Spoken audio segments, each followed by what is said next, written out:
بہت شکریہ ڈاکٹر صاحب، آپ سے ہم استفادہ کر رہے ہیں اور ربیع الاول کا مہینہ جو ہے وہ بھی جاری ہے اس وقت۔ رسول اکرم صلی اللہ علیہ وآلہ وسلم نے جو عدل و انصاف کے سلسلے میں اپنے صحابہ کی تربیت کی، اور وہ ہم دیکھتے ہیں کہ انہوں نے کس طرح سے پھر اس میں داخل کیا، اور اپنی زندگیوں میں بھی اور معاشرے میں بھی اور دوسروں کے حقوق کے حوالے سے بھی۔ آپ فرمائیں کہ یہ تربیت جو ہے اب ممکن نہیں ہے لوگوں کی، یا اس میں کیا کمی کیا رہ گئی؟ اس میں کس طرح سے عدل و انصاف کو ہم ان لوگوں تک ایک بالکل کلچر بنا سکتے ہیں کہ یہ مسلمان ہے تو یہ بے انصاف تو نہیں ہو سکتا؟ Is it possible?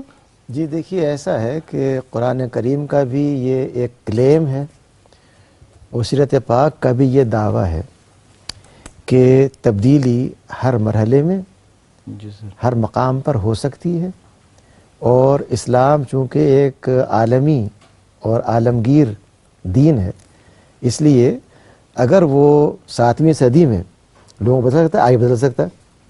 قرآن کے عالمی ہونے کا مطلب ہی یہ ہے کہ اس کی جو تاثیر ہے تبدیل کرنے کی، وہ ویسی کی ویسی موجود ہے۔ جو ہمارا المیہ ہے وہ یہ کہ قرآن کریم نے جہاں کہیں بھی کوئی بات کہی ہے وہ ایکشن اورینٹڈ ہے۔ اچھا جی، قرآن یہ کہتا ہے کہ اے اہل ایمان، نماز قائم کرو، معیشت کو ٹھیک کرو، زکوٰۃ کا نظام لے کر کے آؤ، قتل و غارت نہ کرو، سچ بولو، عدل کرو، یہ سارے ایکشنز ہیں۔ بالکل، بہت اچھا۔ دوسری بات یہ کہ نبی صلی اللہ علیہ وسلم نے اور آپ کے اصحاب نے عدل پہ خطبے نہیں دیے، ٹھیک، بلکہ عدل کر کے دکھایا۔ بالکل ٹھیک۔ وہ مشہور واقعہ آپ کے علم میں ہوگا کہ جب حضرت عمر اور ابی بن کعب دونوں بڑے مشہور صحابی ہیں، ان میں کوئی نزاع ہو گیا، جی، دونوں کا مقدمہ گیا کس کے پاس؟ زید بن ثابت کے پاس۔ ٹھیک، تو جب انہوں نے اپنا بیان دیا تو زید نے حضرت عمر سے قسم نہیں لی، اوکے، کہ میں جو کچھ کہوں گا اس طرح۔ حضرت عمر نے کہا زید تم نے یہ انصاف کے خلاف کیا، اور قسم اٹھائی۔ اب یہ جو مثال ہے یہ فرشتوں کی تو نہیں، انسانوں کی ہے نا۔ بالکل ٹھیک، انہی انسانوں کی ہے جو اسلام لانے سے پہلے شاید بعض غلطیاں کر بیٹھے ہوں، لیکن جب وہ اسلام لے آئے تو پھر ان اصحاب کے اندر اس چیز نے گھر کر لیا جو عدل و انصاف تھا اور ایمان کا تقاضا تھا۔ ہم نے یہ کر لیا ہے کہ ہم جمعے کے دن یا کسی خاص موقع پر ایک خطاب یا ایک قرارداد، ریزولوشن ایک پاس کر دیتے ہیں، حقوق انسانی کو ہم نے بحال کر دیا قرارداد کے ذریعے، جبکہ جو صاحب یہ قرارداد پاس کرتے ہیں وہ اپنی بیوی کے ساتھ، اپنے محلے داروں کے ساتھ، اپنے بچوں کے ساتھ کتنا عدل و انصاف کرتے ہیں انہیں کو معلوم ہوگا۔ جی صحیح۔ تو یعنی یہ جو ایک ہمارا ڈائلیما ہے، اس کا حل اس کے علاوہ کچھ نہیں ہے کہ آپ کو گھر سے عدل کا آغاز کرنا ہوگا، اور جب تک گھر کے اندر آپ اپنے تمام عمدہ خطبات کے باوجود بیوی سے بات کرتے ہوئے لہجے میں کرختگی ہے، یا یہ احساس ہے کہ وہ آپ سے کمتر ہے، یہ احساس ہے کہ سارے کام اسے کرنے ہیں، آپ کو محض بادشاہت کرنی ہے گھر کے اوپر، جب تک یہ رویہ اسلام کے مطابق نہیں ہو جاتا جی بالکل، اور آپ اس کو سمجھیں کہ وہ شریک حیات ہے، جس کا مطلب یہ ہے کہ اس کے جذبات، اس کی ضروریات اور آپ کی کوئی مختلف نہیں ہے۔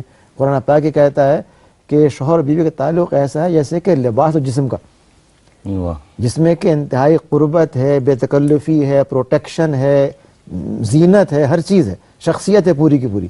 تو جب تک ہم دین کے ان پہلوؤں کو جن کا تعلق عملی معاملات سے ہے، ہمارے یہاں ہوتا یہ ہے کہ دین کا مطلب یہ ہے کہ کسی خاص نظری مسئلے کے اوپر بڑے جوش خطابت کے ساتھ، آواز کے زیر و بم کے ساتھ، اشاروں کے ساتھ تقریر فرما دینا اور لوگوں کا واہ واہ کر لینا، نہیں صحیح بات، جبکہ دین کا مطلب یہ چیزیں ہیں جو دین نے ہم کو سکھائی ہیں۔ اگر یہ کی جائے تو مجھے بتائیے کہ آج کیوں نہیں تبدیلی ہو سکتی؟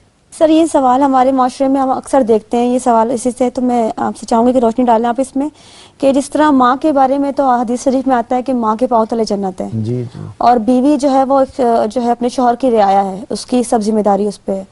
تو جو ایک مرد ہے وہ کس طرح سے اپنی ماں کے اور بیوی کے درمیان میں انصاف کر سکتا ہے، کیونکہ یہ جھگڑا جو ہے وہ کئی برسوں سے چلا آ رہا ہے. تو تھوڑی سی اس پہ روشنی ڈالیے گا آپ ذرا. ایک تو آپ یہ بھول گئیں کہ جو بیوی ہے اس کو بھی ماں بن کے یہ مقام حاصل ہونا ہے، یعنی اس کے پاؤں کی جنت ہوگی کچھ دنوں کے بعد، ایسا نہیں ہے کہ اس سے محروم ہو گئی وہ. لیکن جو بات آپ نے کہی ہے اس میں بڑا وزن ہے، اور وہ ہمیں معلوم ہوتا ہے کہ جہاں یہ حدیث ہے کہ ماں کے پاؤں کی جنت ہے، یہ حدیث ہے کہ ماں کا حق بہت زیادہ ہے باپ کے مقابلے میں، اور اس کی جینوئن وجوہات ہیں، وہاں پر یہ چیز بھی ہے کہ میں تم میں سب سے زیادہ اپنے اہل خانہ کا خیال کرنے والا ہوں، اور تم میں سب سے اچھا انسان وہ ہے جو اپنے گھر والوں کے ساتھ اچھا ہے، یعنی بیوی کے ساتھ اچھا ہے. دیکھیے خاتون صلی اللہ علیہ وسلم نے کسی ایک پہلو کو نہیں چھوڑا ہے، یعنی شوہر کیسا ہو، بیوی کیسی ہو، بیٹا کیسا ہو، بیٹی کیسی ہو، پوتے پوتیاں نواسے نواسیاں کیسے ہوں، یعنی ہر وہ چیز جو معاشرے میں ممکن ہو سکتی ہے وہ آپ کی حیات مبارکہ سے ہم کو مل جاتی ہے، اور اس میں یہ بات بڑی واضح ہے. پھر قرآن پاک اس بات کو واضح کر دیا کہ جیسے والدین کے حوالے سے آپ کو ان کی نافرمانی نہیں کرنی، لیکن اگر ایک ماں اور ایک بیوی بیٹے کی جو ہے ان میں نزاع پیدا ہو جاتا ہے تو ماں کی بات اس وقت تک ماننی ہے جب تک کہ وہ عدل کا منافی نہ ہو. اسلام کا اصول ہے عدل کا، اس لیے اطاعت کی حدود ہیں، اطاعت انلمیٹڈ نہیں ہے. انلمیٹڈ اطاعت صرف دو کی ہے، اللہ کی، اللہ کے رسول کی. قرآن نے اس بات کو واضح کر دیا ہے اور یہ کہا ہے اگر تم اللہ سے محبت رکھتے ہو وَإِن كُنتُمْ تُحِبُّونَ اللَّهَ فَاتَّبِعُونِي، تم میری اطاعت کرو رسول کی، جس کا مطلب یہ ہے کہ ان دو کو آپ چیلنج نہیں کر سکتے، جو کہیں گے وہ کرنا ہوگا. لیکن اگر ماں کوئی بات کہتی ہے، بیوی کوئی بات کہتی ہے، تو آپ کو دیکھنا ہوگا کہ وہ عدل کے مطابق ہے یا نہیں، اور عدل بھی ویگ نہیں ہے، بلکہ عدل کو بھی قرآن کریم میں سیرت پاک نے واضح کر دیا کہ عدل کیا ہے. تو اگر ہم ان چیزوں پر تھوڑا سا بھی غور کر لیں تو جو ہمارے یہاں بہت سے معاشی نزاع پیدا ہوتے ہیں، ڈسپیوٹس پیدا ہوتے ہیں، وہ بآسانی حل ہو سکتے ہیں. ڈاکٹر صاحب یہ میرے کچھ نہ بھی ہم نے بات کی ہے سوسائٹی اور ذاتی لیول پہ ہم نے بات کی ہے کہ عدل و انصاف کے اوپر، لیکن ایک کنٹری لیول پہ یا چلیں ورلڈ لیول پہ ہم دیکھیں تو جو ڈیسیژنز لیے جاتے ہیں وہ طاقت اور آپسی تعلقات کی بیسس پہ ہوتے ہیں، تو اس کو آپ کیسے دیکھتے ہیں؟ ایسا ہے کہ سیاسی علم، پولیٹیکل سائنس جو ہے اسے ہم کہتے ہیں کہ یہ بیلنس آف پاور کا علم ہے پورا کا پورا. یہ پاور شیئرنگ ہے، کن اداروں میں شیئر کی جائے گی، لیکن یہ شیئرنگ جو ہوگی اس کی بنیاد کیا ہوگی؟ ملکی مفاد، ذاتی مفاد، علاقائی مفاد، یا اللہ تعالیٰ کے بتائے ہوئے اصولوں کی پیروی؟ اسلام یہ چاہتا ہے کہ آپ کا معاملہ دشمن سے ہو یا دوست سے ہو، ان سب کے معاملے میں آپ عدل کو اختیار کریں. قرآن پاک یہ کہتا ہے کہ تمہیں اپنے دشمنوں کی دشمنی اس بات پہ آمادہ نہ کر دے کہ ان کے ساتھ عدل نہ کرو. اعدلوا هو اقرب للتقوی، یہ کہنے کے بعد یہ کہتا ہے کہ عدل کرو تقوی سے قریب تر، جس کا مطلب یہ ہے کہ اگر ایک نیبرنگ کنٹری ہے اور وہ آپ کا پانی بند کر دیتی ہے، کم کر دیتی ہے، تو کیا آپ اس کے نتیجے میں اس پہ چڑھائی کر دیں، یا آپ اس کو ریزالو کریں ان ذرائع سے جو پیسفل ہیں؟ جب وہ ایگزاسٹ ہو جائیں، گلوبل دباؤ ڈالیں، وہ ایگزاسٹ ہو جائے، پھر آخر کار آپ اس مقام پہ آئیں جہاں پر کہ اپنا حق جنگ سے حاصل کرتے ہیں، لیکن حق آپ کو ملنا چاہیے. حدیث میں آتا ہے کہ اگر آپ برائی کو دیکھتے ہیں تو اس کو آپ ہاتھ سے مٹائیے، نہیں کر سکتے آپ زبان کھولیے اس کے خلاف، نہیں کر سکتے کم از کم دل میں برا سمجھیے. تو اگر گلوبل لیول پہ کوئی استحصال کر رہا ہے، economic, political, social, cultural, educational استحصال، جس کا مطلب یہ ہے کہ آپ کی اکانومی جو ہم کہتے ہیں ویسے ہو، آپ کی تعلیم جو ہم کہتے ہیں ویسی ہو.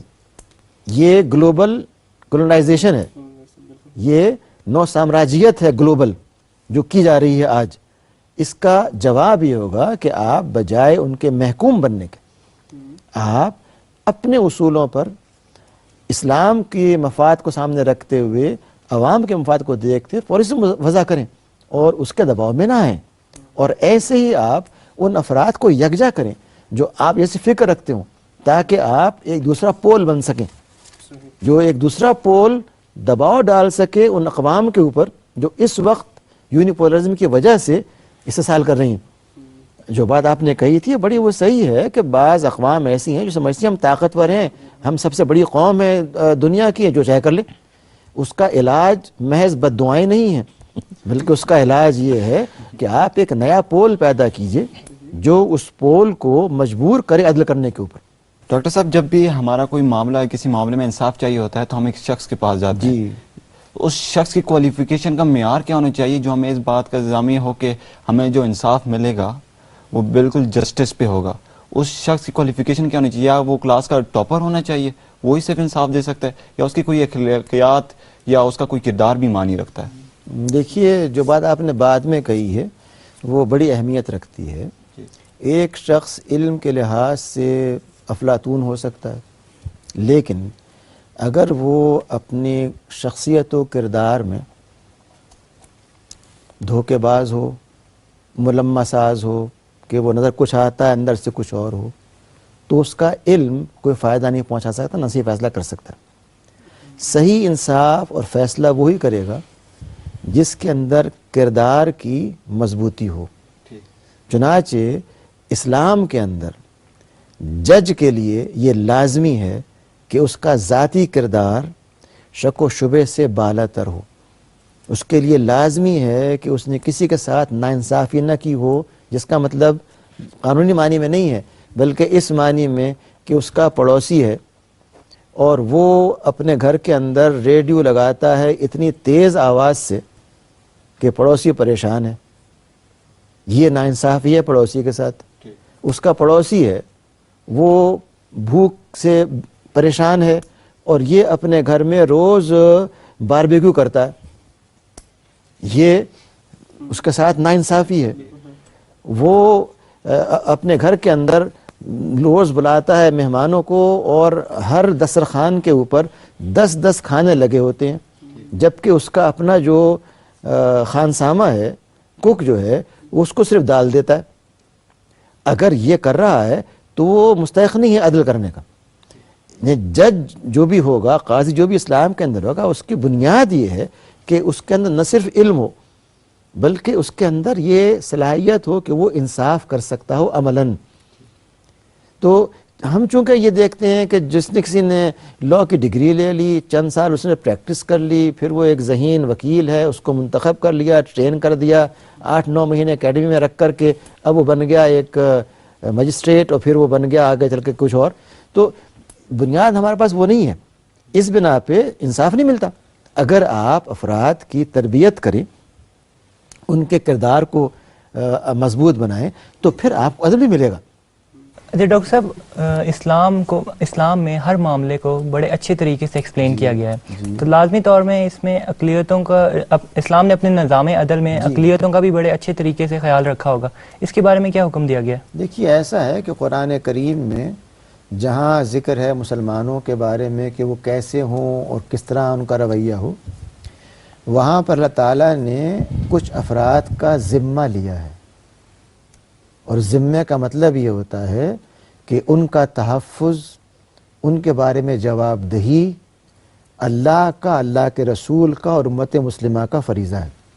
اس لیے جو لفظ ذمی کا ہے اس کا مطلب یہ ہے کہ ان کے جو بنیادی حقوق ہیں ان کا ذمہ ہم لے رہے ہیں.